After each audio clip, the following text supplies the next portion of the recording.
We've become better at making escapism perfect.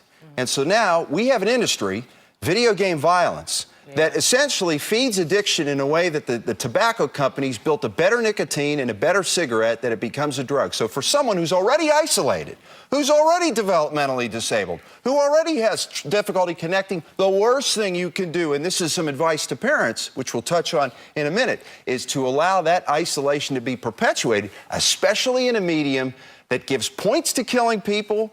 Think about it. Wow. This was a crime that's more than a mass shooting. He killed these people like an arcade game. Who fills people up with 11 bullets and 5 bullets? Medical examiners, I will tell you this as a forensic scientist, we don't see that. That is the end point of dehumanization. And that is the end point of video game violence. It's just like guns. Some people can handle it, some people can't. Your children do not benefit at all constructively from video game violence. Stop allowing your kids access, just as you wouldn't give them access to cocaine. And about talking to the kids. Well, I want to end, or at least make an optimistic note. I can tell you unreservedly, and this is based on experience, I can't say this about all homicide. Mass homicide is a social phenomenon. It will get worse, and it can be totally eliminated, and each of us can make a difference. How? Example. How? Okay, parents.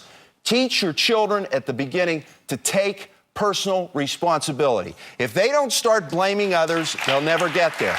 Teach your children resilience when they're hopeless. Teach them that some people get up. Teach them that some people will go forward. Keep them away from video game violence. Also, keep it out of the house, because sometimes it's the parents who are playing these games and they play with their kids. Just wanted to say. 100%. Okay. Don't pay for violence. Why should you be paying money for your children to see a violent movie? If you take the economy out of the violence industry, you will extinguish it. Right. You will extinguish it. They're simply feeding the beast.